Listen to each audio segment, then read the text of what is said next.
This is News 25 with Deanna O'Donnell and Unette Gentry. News 25, local news you can count on. News is brought to you by J.K. Nelson Law. Call 727-9900 today for your free consultation. If you need a lawyer, you need Nelson. Good evening. It is Thursday, August 27th. I'm Deanna O'Donnell. And I'm Unette Gentry. Welcome to News 25. Well, fire crews are mopping up an intense brush fire this afternoon on Pahrumph's west side. Firefighters with Pahrump Valley Fire and Rescue had their hands full Thursday afternoon when a brush fire ignited near the corner of Linda Street and Joy Lane. The fire quickly grew to about an acre and the flames were quite intense. No structures were at risk, but an energized power line did eventually burn and fall to the ground, knocking out power to more than a dozen nearby homes. No injuries are reported. At this time, it's unknown what sparked the fire. Well, the Pahrump community comes together to celebrate residents at Inspiration Senior Living. Dozens of vehicles participated in a car parade through the property Thursday morning. Inspiration's Executive Director Janessa Becker says the seniors and the parade participants are excited to be part of the celebration.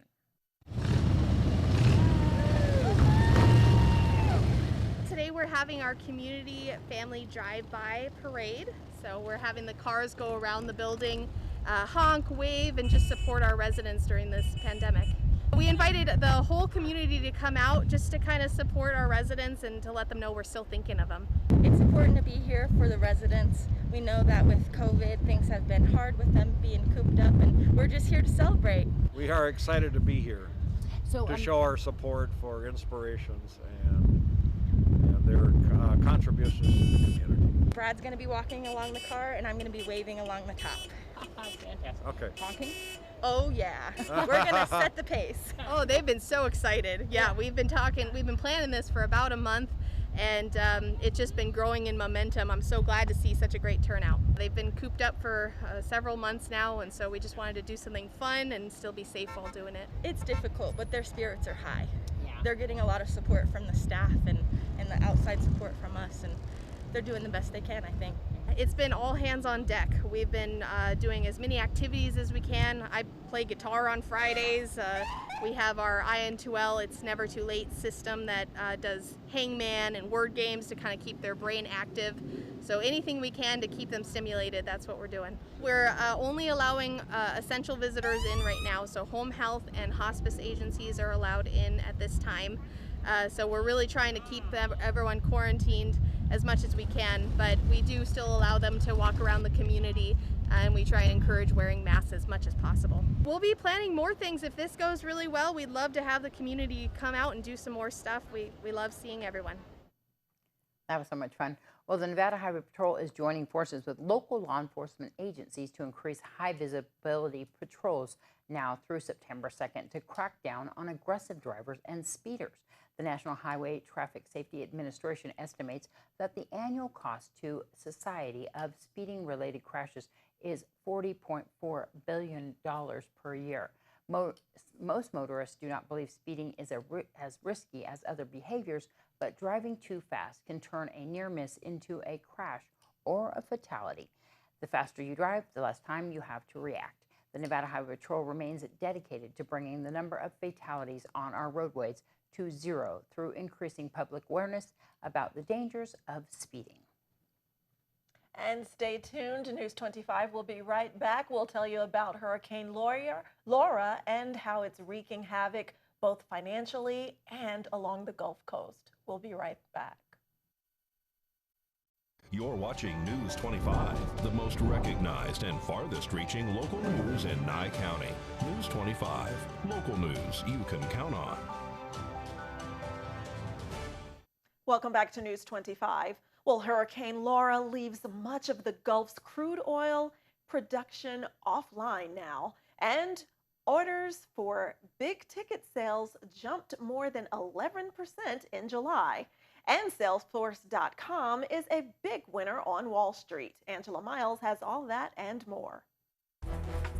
Topping our news, the heart of the oil industry on lockdown. The oil complex stretching from Texas to Louisiana now hoping for the best as Americans living in that area evacuate. According to Forbes, as much as 90% of the crude oil production that comes from the Gulf has been offline since Tuesday afternoon. 40% of U.S. refining could be affected by Hurricane Laura. Crude oil prices traded in a range on Wednesday. Checking the economy, orders for big ticket items jumped 11.2% in July. That was larger than the 7.7% increase economists predicted. It's also the third month in a row orders for durable goods have gained. Economists forecast factories could shut down if coronavirus infections spike this fall. And Salesforce.com was one of the biggest winners on Wall Street. That stock soared on a strong earnings report. To find out where you can see us every day, go to businessfirstam.com. Thanks so much, Angela. And with COVID-19 social distancing measures in place, more people are feeling isolated these days. But there are ways to cope with those feelings. And so there is a Zoom meeting that's being hosted by Nevada Senior Services that will help focus seniors on how to beat the so-called coronavirus blues. We'll have more information on that as we speak to a wellness expert who explains what's going on. I created this new program on Zoom for people who don't have internet or aren't as tech savvy. There is a call-in number as well that they can still participate and listen on their phone. We can give them a toll-free number. This is called Chasing Away the Corona Blues. And I deliberately angled this to those of us who are isolated in a home. And seniors are so vulnerable because it's so important that we stay connected to the community. And I'm not talking about washing your hands or wearing a mask. It's all about positive things we can do to stay connected and keep ourselves happy and healthy, even during this very difficult time. I'll tell you, Deanna, I really experienced all this myself. So that's why I really focused on creative ways, and I got a lot of input from other people as to how they were making it through. We also provide a lot of resources that people can, think about when they're having those bad days. My co-facilitator, Nora Craidman, she's going to be doing the other half of the hour with relaxation techniques and sort of an introduction to doing simple meditation and breathing. And everybody tends to really unwind by the end. So you really can do hands-on as well. So it's not just yap, yap, yap the whole time. We try to make it fun and focus on the positive. Part of it is again, refocusing your attention. One of the things in the presentation, without giving, talking the whole thing here, but it's about how anxiety kind of just takes over, and we're all experiencing it. It's across the board. Everybody's dealing with it. Some are handling a little better than others, and it's all okay. And sometimes it's okay to feel bad sometimes, I mean, you don't have to be Pollyanna, right?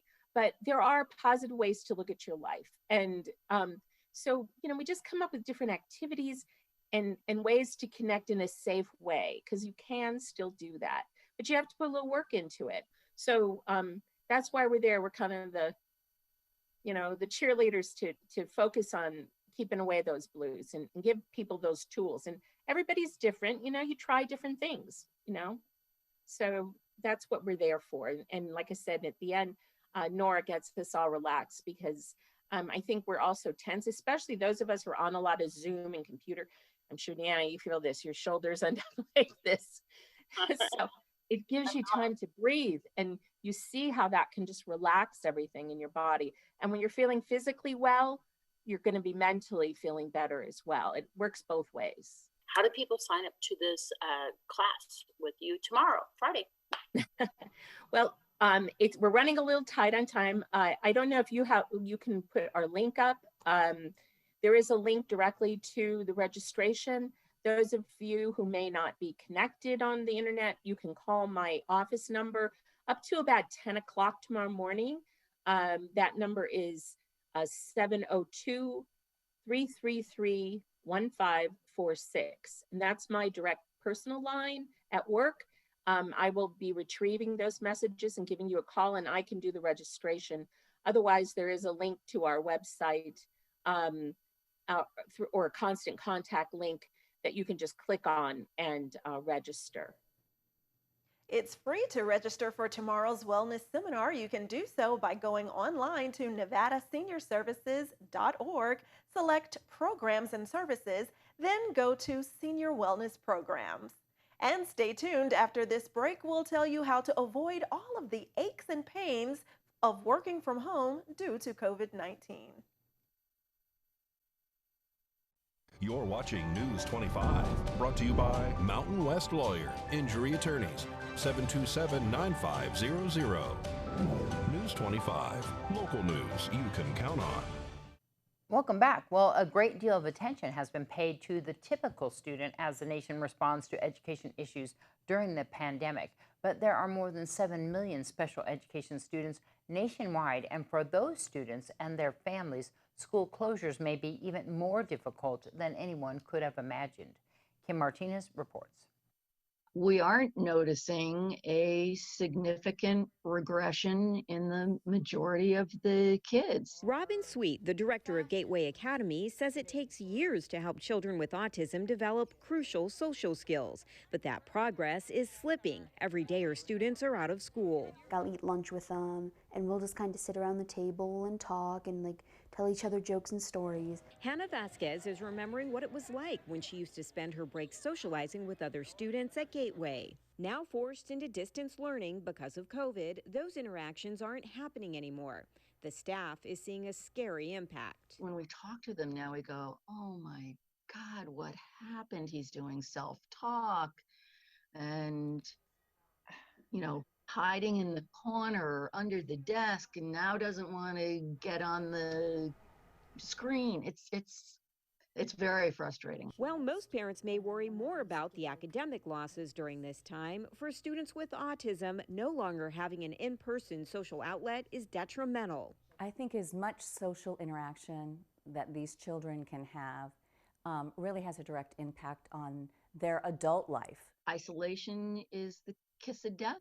Our students need more than just academics. Our counselor is working with the individual students that are really struggling. We're going to take everybody's journal and And it's brutal for the parents too, because it is not easy to teach our students because they require a tremendous amount of redirection and keeping on task.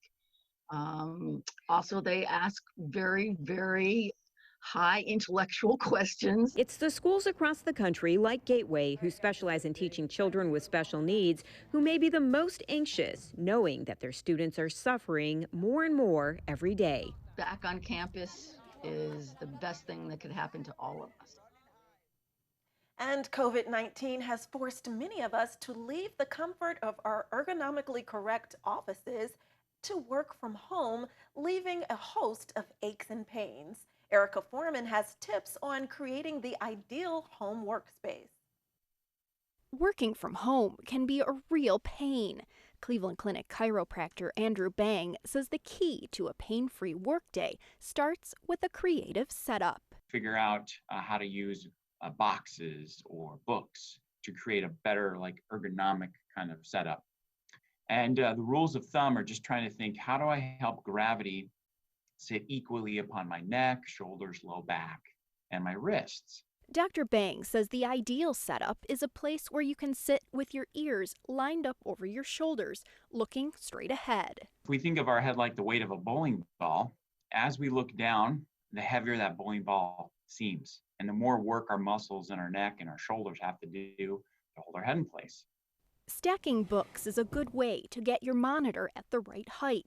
Elbows and wrists should be resting at a 90-degree angle, and you want your low back in an upright position. You can add a pillow for extra support. Our low back can withstand a lot of use, but eventually, after sitting for so long, it gets fatigued. When we fatigue, then we slouch. When we slouch, then we're putting more pressure in abnormal places. That leads to pain. Your legs should be evenly resting on the chair, with feet touching the floor. You can use a box or stool as a footrest, too. No matter where you work, though, Dr. Bang says it's important to move. Take home's always changing it up. So even if you use a pillow, if you don't move your back, you're going to be right back to where you were before with some discomfort and pain. So move. At Cleveland Clinic, I'm Erica Foreman. Dr. Bang also says it's best to avoid using your laptop on a couch or a bed because looking down while sitting on soft surfaces can overstretch your lower back and your neck.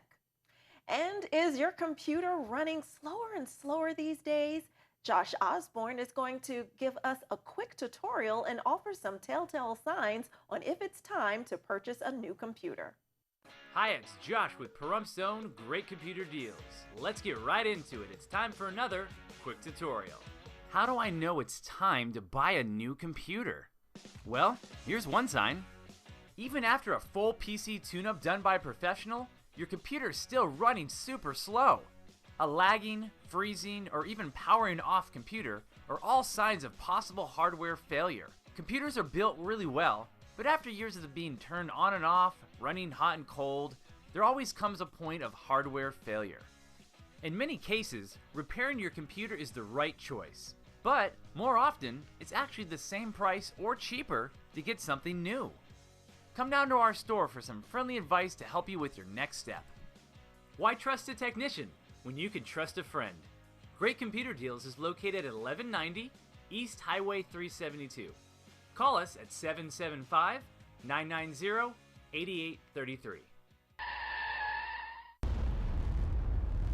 News 25 Weather Cam is brought to you by Lerner and Rowe Injury Attorney's Office in Pahrump. In a wreck, need a check? Call 702-877-1500. Hi, it's John Kohler here on location at Seymour's Ice Cream Stand, the world's tallest ice cream stand. Did you know? Did you know it was the tallest one in the world? It's right here in Pahrump. It's been litigated. It's been in Guinness. It's Seymour's. It's delicious ice cream. Great place to beat the heat, and we'll tell you about that heat you're going to be beating this weekend on the Weather Report coming up. News 25 Weather is brought to you by Dairy Council of Nevada. The splash of cream in your coffee, the dollop of sour cream on your burrito, the melted toasty cheese on your pizza. Undeniably delicious, undeniably dairy. Enjoy what's real. Good evening, Nevada, from the KPVM Weather Studios, Channel 25. It's John Kohler with your weather report, looking at all the weather up and down the great state of Nevada. Let's start at the top, shall we? Burnley, why not? 90 degrees is your high today. 60 will be your low tonight. And Fallon following suit, about 91 for a high today, 58 for a low. Getting out to Carson City, you see 89 degrees for a high today. That's almost room temperature. I don't even know if you need AC out in Carson City today. Nice weather, 55 for a low tonight. Out in Tonopah, 88 and 56 for your low. As we head south, of course, the temperatures heating up, and we got Goldfield checking in at 90 degrees for a high today, 55 for a low. Beatty, a little bit hotter, 99 and 66 for your low. Out in Amargosa, 103 degrees. You are a winner chicken dinner. Look at that. You got over 100. You beat the over-under. 71 is your low tonight. In Las Vegas, 108 degrees is our high today, and 81 for a low. Out in Death Valley, still deathly hot. What are you going to do? It's Death Valley, 115 degrees for a high today, 85 degrees for a low. Taking a look at the local weather, well, it's about 101 degrees currently here in beautiful Pahrump. 103 was our high today as the sun drifts slowly towards the west and things start cooling off. We'll get down about another 30 degrees. It'll be nice this evening. Winds out of the south-southwest, 12 miles an hour. Humidity about 10%. Not too bad, not too dewy. Look, you can see that. Yeah, that looks like about 10% shine on Johnny's head. Looking good. Sunrise this morning at 6:12 a.m. And it was a dinger. The birds were singing. Everything was wonderful. 101 degrees currently. It's our temperature. Some winds tonight. Southeast winds about 9 miles an hour. And that'll set us up for a beautiful sunset at 7:17 p.m. this evening. And we'll look forward to that. Hey, let's check out the weather as we head drifting throughout the week. Friday, Saturday, Sunday, about 100 degrees. About what you can expect as a high as we go throughout the week. Looks like it's going to be just nipping a little bit hotter, and that's, not super typical for September, but not way off the mark. 104 degrees, look like we're heading in another week, but the highs tonight, high 60s, low 70s. It's great weather for fishing. As you can see my fishing tie. I'm looking forward to fishing. Let's go fishing this weekend. All right, that's your weather report. Back to the ladies. Thanks so much, John, once again. And we do have a special birthday. We want to say a happy birthday to our own Laura Dawn. There she is. Happy birthday, Laura. She's not here today, but we wanted to make sure that you guys knew it was her birthday. Happy birthday. Right. And there's a special event coming up this Saturday. We want to remind everybody once again that the neighborhood cleanup is back. We had it off for a while because of COVID. So we are doing all the protocols, social distancing, and if you can wear a mask. But we would prefer that people stay in their groups with their families. And so it's going to be this Saturday, August 29th from 8 until noon. We'll be meeting at the Bob Roode Community Center. There's going to be a blue pop-up canopy there. And we'll get there around 7:30. We'll have a pizza party afterwards. We're just going to be picking up trash around the town and shopping carts as well. It's super important that we get people with trucks and trailers to help out because there's so many shopping carts, and we just want to return them to their owners and pick up some trash around town and see what's up and make sure that we can do our part. That's right. Always want to be sure to take care of our community and not have any shopping carts chasing people's cars. Exactly. Yeah. And so for more information, you can go to the Pahrump Neighborhood Cleanup Facebook page to find out all about it. And once again, Bob Roode Community Center on the corner of Basin and Highway 160. We'll see you on Saturday. That's right. Well, that's going to wrap up this edition of News 25. I'm Deanna O'Donnell. And I'm Unette Gentry. And from all of us here at KPVM and Ace Country Radio, thanks so much for joining us, and we will see you next newscast. Good night. Good night.